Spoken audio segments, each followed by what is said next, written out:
Aujourd'hui, je vais vous donner 5 obstacles au succès et surtout comment faire pour les surmonter. Voilà. Allez, on va partir d'un principe. Nous avons choisi un objectif. Nous nous sommes assurés que c'est bien le nôtre. Ok. Ça veut dire qu'il est temps de commencer à agir, mais quelque chose va se mettre de travers. Ok. Toute ressemblance avec des personnes serait naturellement fortuite. Alors, qu'est-ce que c'est et comment gérer les obstacles internes et externes sur le chemin entre je veux et je fais. Okay ? En clair, nous voulons commencer quelque chose, mais nous reportons le début encore et encore. Alors pourquoi ? Parfois, quelqu'un à proximité doute de notre force, de la justesse de l'idée. Mais pourquoi as-tu besoin d'un deuxième enseignement supérieur ou d'un deuxième doctorat ? Okay. Tu vas voir que c'est un gaspillage de temps, d'argent, puis en plus tu ne seras pas à la maison, et puis comment faire avec les enfants, okay. Ça c'est des relations qu'on voit souvent autour de nous, okay. Ou alors lui-même, il est fatigué du travail pour quelqu'un, hein. Il veut démarrer sa propre entreprise, mais la famille ne croit pas dans sa réussite. Parfois, nous doutons de nous-mêmes, okay. Je n'ai pas assez de connaissances, c'est le fameux syndrome de l'imposteur. Je n'ai pas assez d'expérience pour ça. Je n'ai pas la force, je n'ai pas l'énergie. Bon, ok. Donc, comment reconnaître ces obstacles internes et externes qui empêchent votre rêve de se réaliser ? Okay. À travers mes différents séminaires, je donne souvent des conseils pratiques. Mais aujourd'hui, je vais les voir avec vous. On va voir 5 raisons, 5 obstacles en fait. Et puis après, je vous donnerai l'antidote. C'est ok pour vous ? Prenez des notes, c'est très important. Donc le premier obstacle, c'est naturellement basique, la peur que ça ne marchera pas. Il y a une peur primaire, et ça c'est vraiment important. Je n'ai jamais fait ça. Et comme je ne l'ai jamais fait, alors je n'ai pas assez d'expérience, donc ça ne fonctionnera pas. Et c'est une espèce de cercle vicieux dans lequel on rentre. En fait, vous devez comprendre que tout nouveau projet est un acte de foi. Donc, il ne sert à rien d'éviter la peur. Parce qu'en vérité, il est possible que ça ne fonctionne pas. C'est vrai. Par contre, les critères pour cela ne fonctionnera pas devraient être clairs. Okay ? Comment savoir ce qui ne va pas fonctionner ? Pour moi. Okay ? Par exemple, je n'ai atteint aucune chose assez tangible ou un état d'esprit. Et si nous considérons notre acte de foi comme un mouvement à partir de zéro, c'est ça que je voudrais vous proposer aujourd'hui. Ensuite, il y aura certainement un résultat qui méritera d'être félicité. Donc, quoi qu'il arrive, lancez-vous. Vous n'êtes jamais sûr de réussir.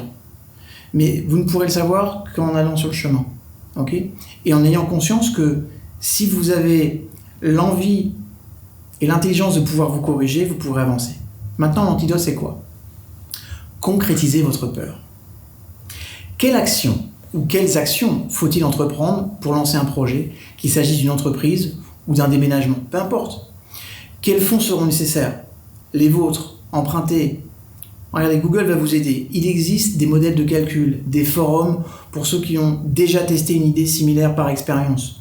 Obligatoirement. Parfois, vous allez voir que la peur, c'est un signal utile. Une fois, j'ai étudié mon idée de créer une salle de sport avec une telle calculatrice et je suis arrivé à la conclusion que le projet serait pas rentable. Voilà. Donc, c'est ok parfois aussi d'avoir des peurs et de les écouter. Mais quoi qu'il arrive, si vous n'avancez pas, identifiez les obstacles qui font que de votre point de vue ça ne marchera pas et posez-vous la question, comment concrètement je peux surpasser ça ? Et si quelqu'un l'a fait, comment je peux le modéliser ? Deuxième obstacle, le principal, c'est de croire en votre rêve. Okay ? En fait, il vaut mieux ne pas se fier à l'appel « suivez votre rêve et tout se passera bien ». Vous avez déjà entendu ça ? Moi, je l'ai entendu beaucoup dans la communauté de développement personnel. « Suivez votre rêve et tout se passera bien ». La foi aveugle est tout aussi dangereuse que la peur totale de l'échec, je vous le dis. Et c'est son inconvénient. Sur 100% des startups, environ 10% survivent 1 an après le lancement et seulement 2 à 3% réussissent. Pour faire partie de ces pourcentages, vous ne devez pas quitter la course à l'avance. Un de mes amis, par exemple, a lancé un magasin de matériel électrique en ligne. Et au premier trimestre, il a vendu que des brosses pour une valeur de, je crois que c'était en tout 700 €, un truc comme ça. Ok. Et s'il n'était pas du tout prêt pour ça, il était tellement découragé, mais il n'a pas abandonné. Ok. Et même si c'était hyper décourageant, puisqu'il s'attendait à beaucoup plus de résultats au départ, il a maintenu son idée. Ok. Il ne faut pas se précipiter dans de nouvelles relations, dans de nouveaux business ou déménager dans un autre pays sans collecter des informations. D'accord ? Et ça, c'est très important. Et lui, en fait, il a essayé de découvrir qu'est-ce qui ne fonctionnait pas, comment il pouvait faire. Et en fait, il s'est rendu compte que le matériel qu'il voulait proposer était en trop grande concurrence.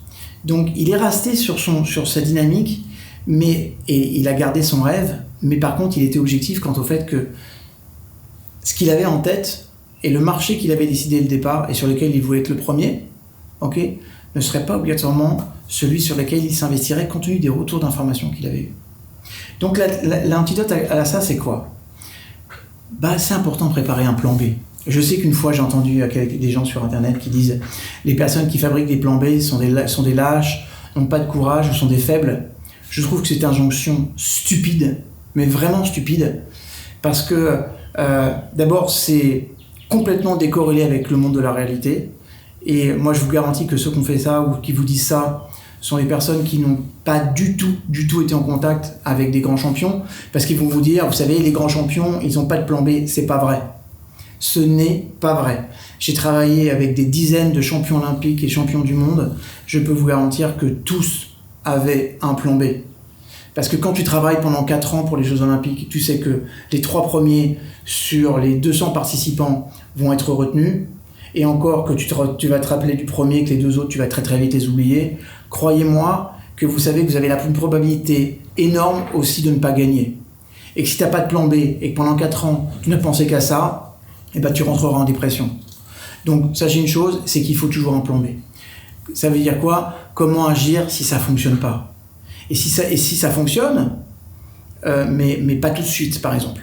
D'accord ? Ça aussi, c'est important. Parfois, et c'était le cas de mon pote, ça allait fonctionner, mais pas maintenant, pas tout de suite et pas à la hauteur qu'il désirait. D'accord ? Donc, si ça ne fonctionne pas du tout, qu'est-ce que je fais ?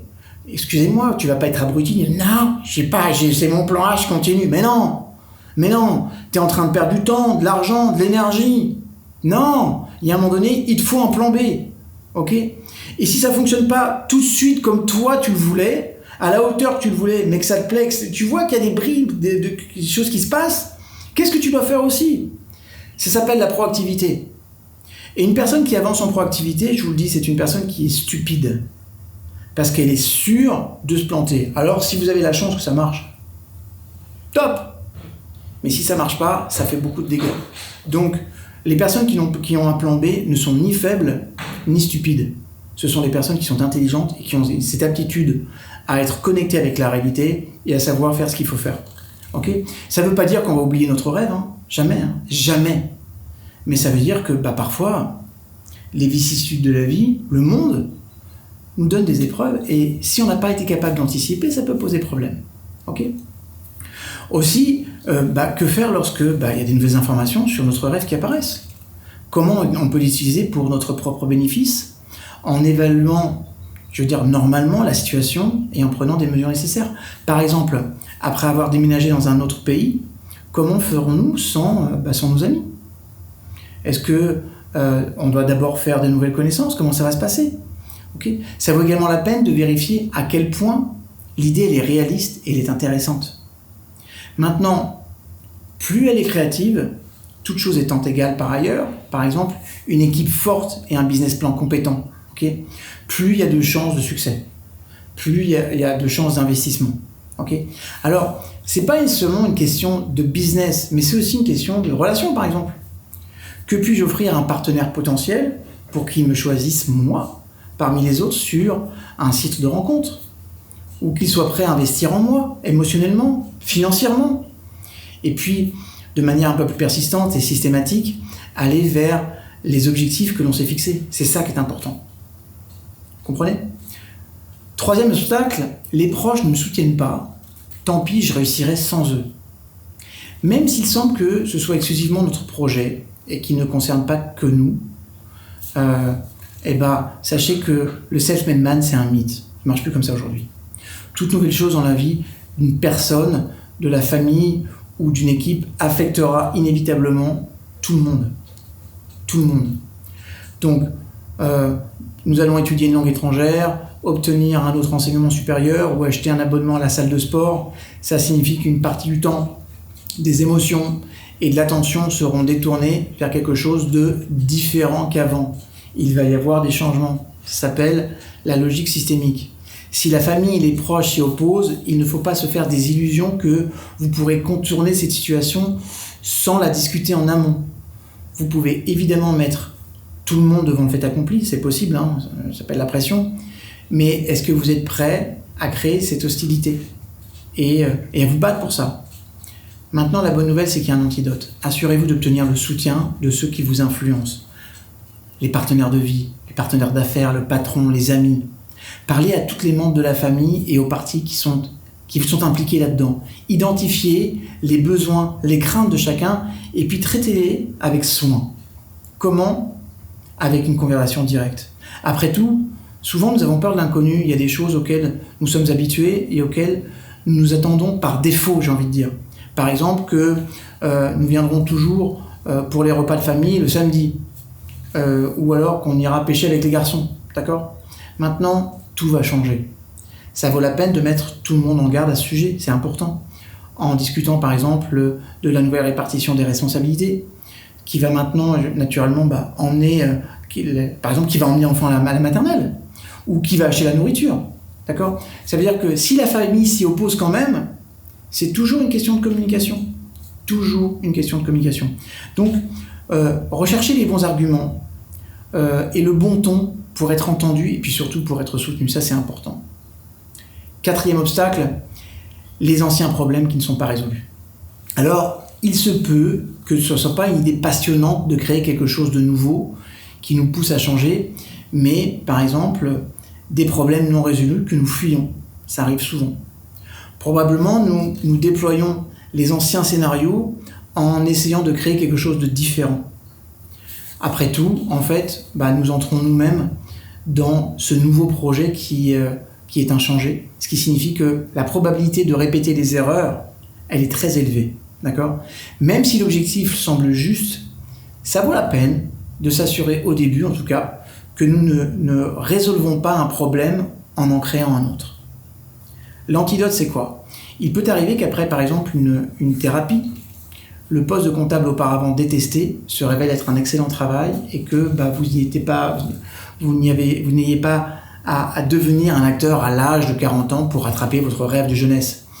Ce qui était ennuyeux après la thérapie peut très bien apporter de la joie, ou après un coaching, y compris en raison du changement de focus.